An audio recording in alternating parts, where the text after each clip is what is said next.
মধ্যপ্রাচ্যে ক্রমেই ভয়াবহ রূপ নিচ্ছে ইরান ইসরায়েল সংঘাত। যুদ্ধ এখন আর শুধু ইরান ও ইসরায়েলের মধ্যে সীমাবদ্ধ নেই, বরং এর বিস্তার ঘটেছে গোটা অঞ্চল জুড়ে।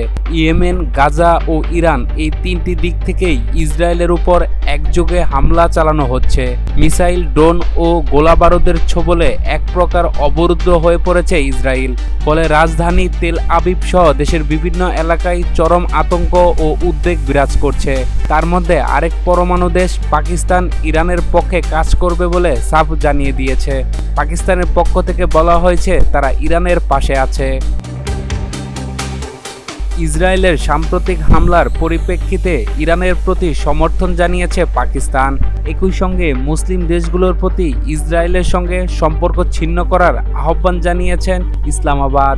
পাকিস্তানের প্রতিরক্ষা মন্ত্রী খাজা আসিফ শনিবার পাকিস্তানের জাতীয় সংসদে দেওয়া বক্তব্যে বলেন, আমরা ইরানের পাশে আছি এবং তাদের স্বার্থ রক্ষায় আন্তর্জাতিক অঙ্গনে সর্বাত্মক সহযোগিতা করব।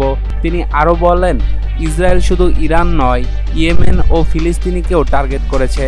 যদিও মুসলিম রাষ্ট্রগুলো এখনই ঐক্যবদ্ধ না হয়, তাহলে একে একে সবাইকে একই পরিণতির মুখোমুখি হতে হবে। প্রতিরক্ষা মন্ত্রী আসিফ সব মুসলিম দেশকে অবিলম্বে ইসরায়েলের সঙ্গে কূটনৈতিক সম্পর্ক ছিন্ন করার আহ্বান জানিয়েছেন। একই সঙ্গে তিনি অর্গানাইজেশন অফ ইসলামিক কোঅপারেশন OIC-কে একটি জরুরি বৈঠক ডাকার অনুরোধ করেন, যাতে একটি যৌথ কৌশল নির্ধারণ করা যায়। তার ভাষায়, ইসলামী জাহানের উপর ঐক্যবদ্ধ প্রক্রিয়ার সময় আলাদা আলাদা নিন্দা যথেষ্ট নয়, প্রয়োজন সম্মিলিত প্রতিরোধ।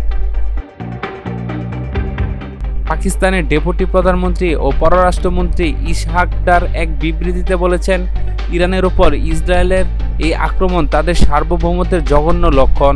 আমরা এর তীব্র নিন্দা জানাই এবং ইসরায়েলের পাশে থাকছি। ইরান ও পাকিস্তানের মধ্যে প্রায় 750 কিলোমিটার দীর্ঘ সীমান্ত রয়েছে। উভয় দেশে দীর্ঘদিন ধরে সামাজিক ও বাণিজ্যিক সম্পর্ক বজায় রেখে চলেছে। সম্প্রতি সীমান্ত এলাকায় উভয় দেশের মধ্যে নিরাপত্তা সহযোগিতা আরও বৃদ্ধি পেয়েছে। সাম্প্রতিক উত্তেজনার প্রেক্ষাপটে দুই দেশের মধ্যে কৌশলগত ঘনিষ্ঠতা আরও জোরদার হচ্ছে বলে বিশ্লেষকরা মনে করছেন।